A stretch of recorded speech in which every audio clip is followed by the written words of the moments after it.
So in 2022, I think we deployed our first multitask deep learning model, which gave us about 40 to 50% time spent per DAO gain. That's a very big metric because it directly correlates to your revenue, how much ads you can show to the user. So that was one big win.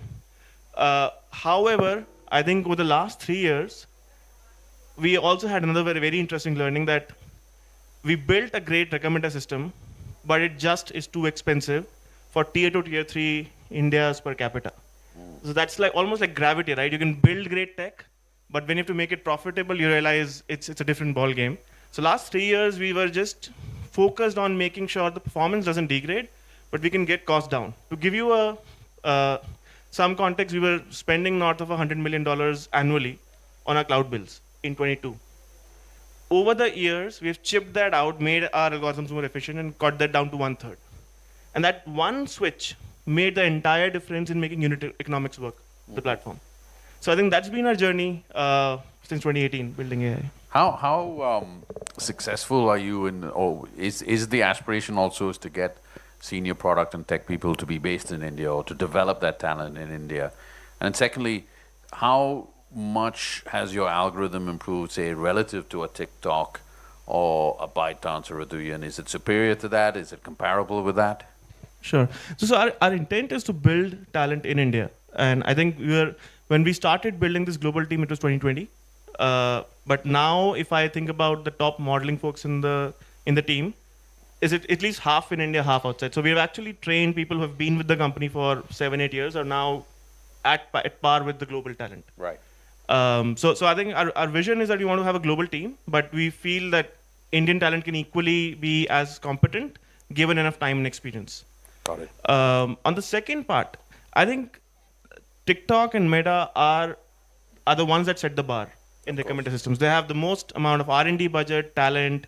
So I think what we learned over the time building Rixus, and this is probably a more technical nuance, but some of you might appreciate. I think we all sort of were learning what magic happens behind a TikTok algo that makes it so addictive, so people want to spend time on. I think what we realized was that a lot of what we see or think about is modeling, but actually it's the infrastructure or the underlying feature stores, data pipelines, and the magic really was, can you make the entire system real time?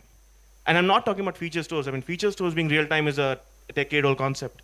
I'm talking about, can you train a deep learning model, the training being real time? And that was the entire magic. And they're still the world leaders in that. I think we're catching up. It'll be unfair for me to say we are superior. I think we're not as good as them, but I think we're probably 90% there. Got it. Thank you. Just to go to Vikram a little bit. Vikram, Indosat is widely acknowledged as an early mover amongst connectivity telecom players in AI. And there's obviously been a return on investment, there's been a lot of value. But just step back a little bit, like I asked Ankush, when you look at the journey, what were the big shifts required strategically and operationally to move it from just deployment phase to actual scale? I think this is a very good question. If I have to call out 2 or 3, the number one I'll call out, AI is more about people than tech. I think it is, first, companies are built more vertically, especially telcos who are 50-year-old and all. So how do we work horizontally? Number one. Number two, the way of working, the culture. I think my biggest challenge was I have 5,000 employees. To get them on board, right from my management team to top 100 leader, if they don't believe in it and if they don't start enjoying working horizontally, it doesn't work, number one. Number two, I think as human, we keep hearing this, that AI will take away job. For sure, there are many jobs will get displaced. There are many more new opportunities which are coming in. But as human, we need to be on the lead, not in the loop. I think we have to get this right. Otherwise, for people like us, it will not be very inspiring if you are in a loop for AI. Right. I think that whole culture change. And then when it comes to tech, get your design right, get your platform. Don't go into use case by use case. Otherwise it Understood. will not scale up. So I think these are the three things. When I reflect back, has been the most critical element for us now that we have started scaling up. Got it. So I'm going to go a little bit deeper into that before I turn back to Ankush and on your use cases. Vikram, give us the audience examples of what AI native telecom growth looks like in actual practice. So And then a little bit, my second question is on AI RAN. How does that shape the future of telco economics, the AI RAN part? Because not everyone understands that part. I think very simply putting it, when we started our whole program around hyper personalization, the industry ARPU growth was 7%, we grew 14%, 2x. Right. My serious base churn greater than 90 days from a level of 3% has come down to 1.4%. See, in a mature market where, churn, ARPU, these are the most important metrics. And I announced my results. It is reflecting on my results. We are a public listed company. So this is one part. What really excites me is this is the time for telcos. In 2006-7, when the whole app boom was happening, we lost that opportunity. We were all inward looking. Now again, AI gives us this opportunity. Think of it like connectivity plus intelligence delivered at edge in a sovereign manner is what countries like India and Indonesia need. Yeah, what Ankush is doing is bringing intelligence. But you need a pipe. Of course. You need to take it to villages. And there is no better. Like in Indonesia, we covered 80,000 villages. We are everywhere. Actually, to double click on that, tell us how it supports what you're doing. It's supporting the broader Indonesian businesses and also beyond the cities, the villages, and Correct. the rural So, areas. so AI RAN is one part, but AI grid. Today, I have to say that even before India, we got our H100. Ankush, to your point, why TikTok? It's because they started their business on GPU. They never use CPU. They are the only company who was designed for TikTok. Indonesia is the number 2 market in the world after US because they never use CPUs. They are so hyper personalized. Their whole architecture is designed on infra, what you were telling. So again, coming back, what we are doing now is that we are taking this to the edge. So we are putting AI on the RAN, and from one AI factory, we will have 55,000 AI factory. Think of use cases which need low latency. It has to be so close to the customer. So I think that is the journey which we are taking. We were one of the 3 companies, T-Mobile US, SoftBank Japan, and us. So you have to have a bit of a future bet. Otherwise, it's too late. You can't wait for things to happen, then somebody will move it. So I think now we are more confident, Vivek, to your point. We had the AI RAN lab. Now we are moving from AI RAN to AI grid. And that is how you will take intelligence or even the use cases to the villages. And then comes the cost economic, the unit. Countries like India, Indonesia, they are all $3 ARPU. You can't look at $50 versus $3. Of course. How do you serve these people at a cost point where it makes sense for them?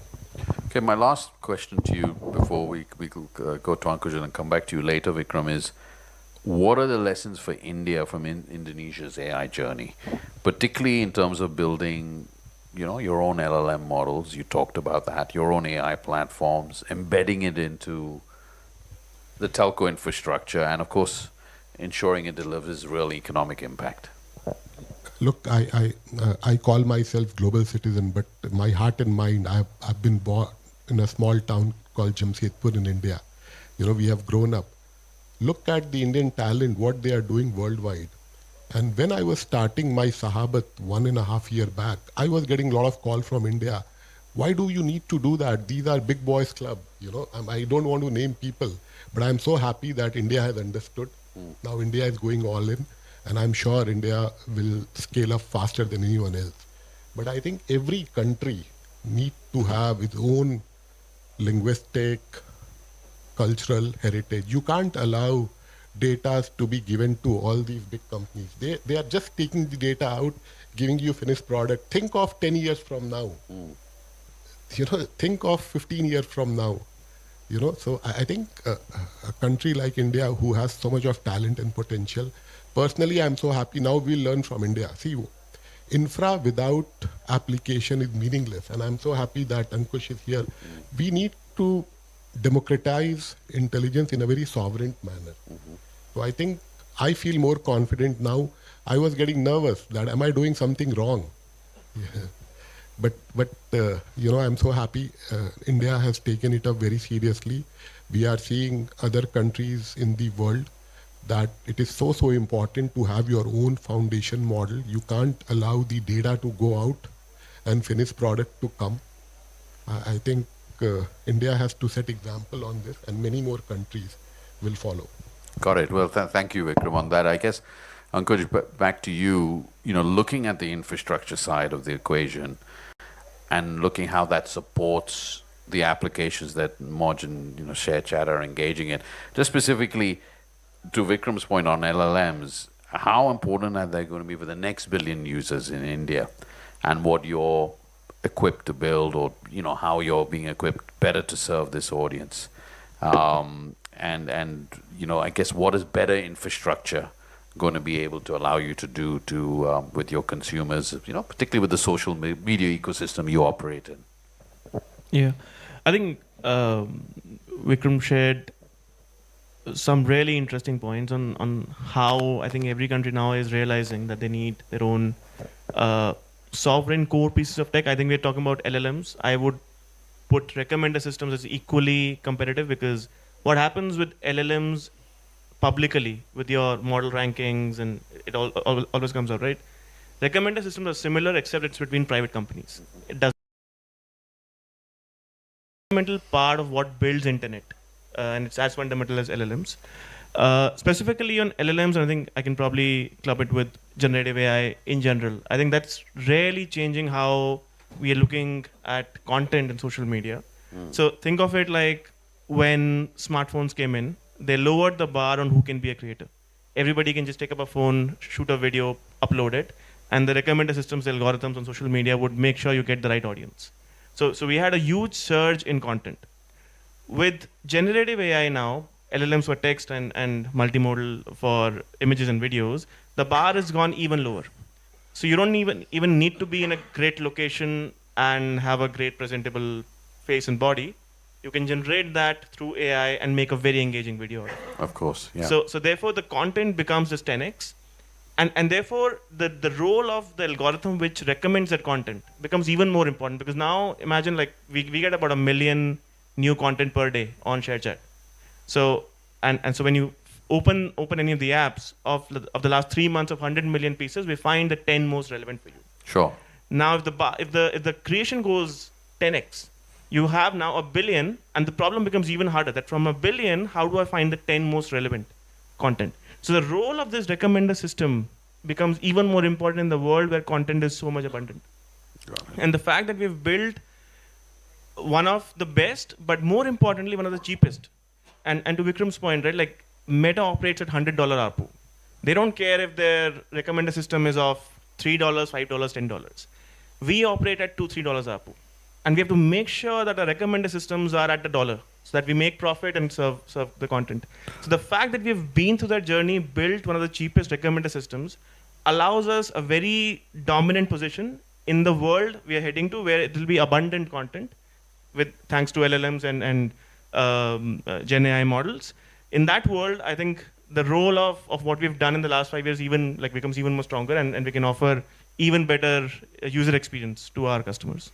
And with democratized content, obviously, then you need to turn to monetization, right? And you look at marketing and advertising and different types of revenue models. How does AI optimize those for you? So I think the primary revenue model for us is ads, and again, it is a very similar problem, because in the content world, you're solving relevance and connecting a content with the user. In the ads world, you're solving ad relevance. You're connecting an advertisement with a user, and you're optimizing for clicks. And in fact, the world has now moved from clicks to deep funnels. So if an e-commerce company comes to us for advertisement, they'll put up all their products, maybe 1,000 SKUs, and we have to make sure that we are very, very efficient in showing those ad impressions to users to maximize revenue for us. And with AI, you can actually do a better job being more personalized. So all the things I've talked about from a user content lens actually apply to the ads world as well, where as we get more relevant, we can charge a higher cost per impression to the advertiser because we're delivering the outcome with much better relevance.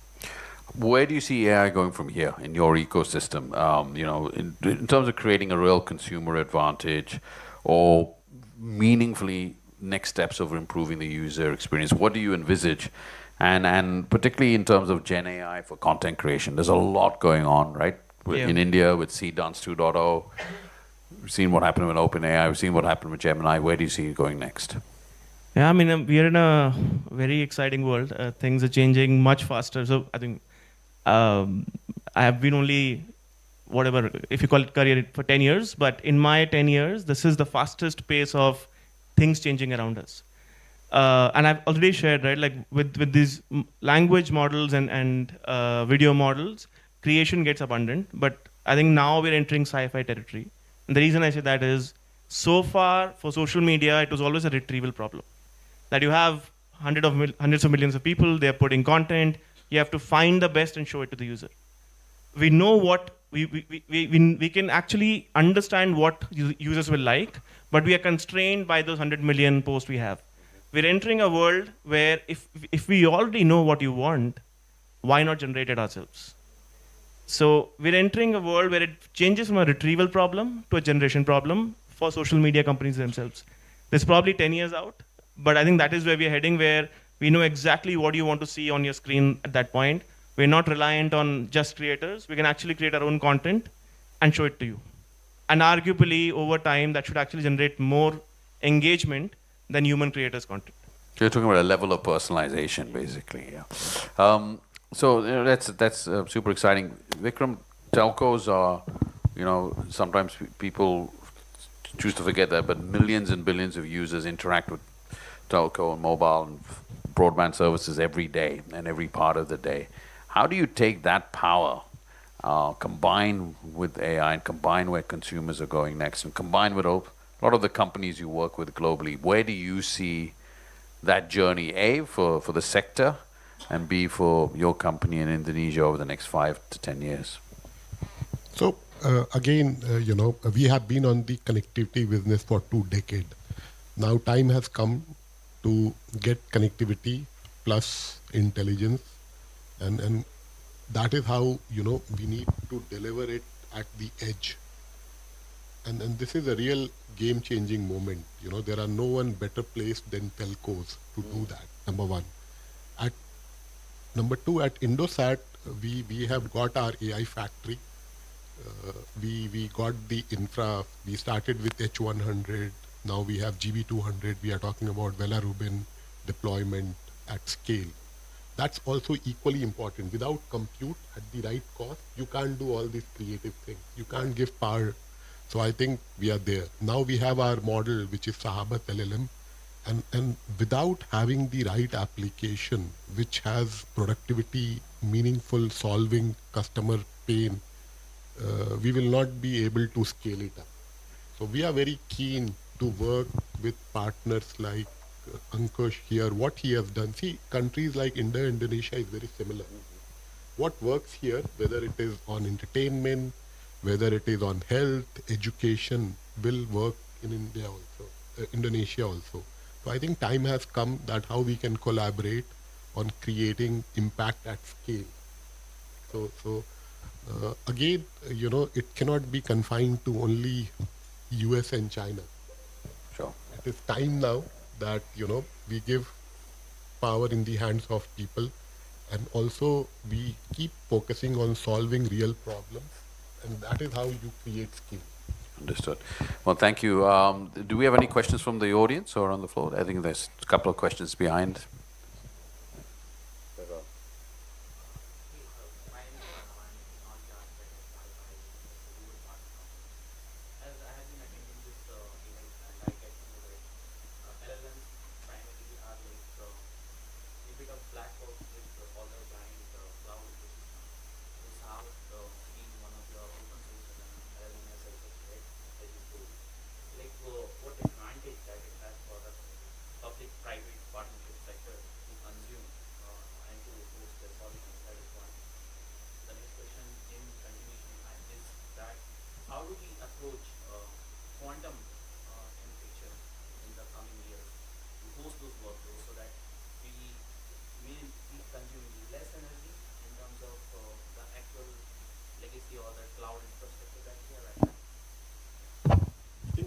First question, Sahabat, as you rightly said, it is open source. Don't look at Sahabat as a LLM. Look at Sahabat as a platform. And what we are doing with government, that it will have all the local language, how important. India is also cannot be only English, and how many dialects. Similarly, Indonesia has so many dialects. So it is a platform for innovator, for startup, and all the government citizen services. And a lot of sovereign workload will be trained. We don't have to train everything. We have a GPU factory. We have started training on H100. We'll get trained. So we welcome partners from India also who want to come and work. What we don't like is all this proprietary model. I think digital colonization or digital monopoly is the biggest risk any country or company can have. So I think we have to move to open source. We have to make sure we respect country's regulation.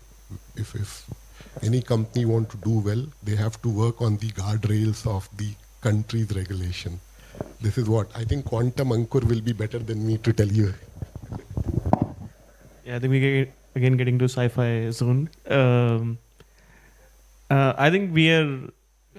There is a large risk on how quantum changes everything. I'm not an expert, but I think from the little I know, it does change. Much higher order of magnitude problems are going to get solved in much lesser time. So that's probably a big challenge for cryptography in general as a whole industry. So security, all your bitcoins, everything. If and when that happens, and if that becomes very accessible, that level of compute, I think it does pose a lot of challenge to that world. I think it should, if anything, it should be beneficial for LLMs and generative problems because, it's essentially underlying it's a matrix multiplication. That's the hardest part of the slowest moving part. And if that gets accelerated, you should expect things to be cheaper, faster in the Gen AI world. We have time for one more question. Yeah. When we talk about AI, especially in a country, the biggest challenge is adoption. And so, from a neo-cloud perspective, what kind of programs you are running, or you have plans to enable enterprises or businesses in Indonesia to adopt AI at scale? No, I think it's a very good question. So we, on my TechCo stack, we started our Neo Cloud, with L450 and then H100, GB200. I have 28 customers. Out of that, 18 are Indonesian. So let me tell you, enterprise adaptation is slow. It is little slower than what people have expected, but it is getting there. So today, we have a lot of regional global customers. They are all model builders. But we are on a day zero of inferencing. And countries like India, Indonesia, there is so much of value more when it comes to inferencing. But it is very important to get started. The sooner you get started, the better you will be positioned. I have been attending some of these best mind. One thing is very clear. Countries, companies who have got a head start and who have got the design right, enterprise also, they are seeing value out of AI. Otherwise, you don't get the value. All right, well, on that note, thank you to Ankush and thank you to Vikram for a great session. Thank you very much.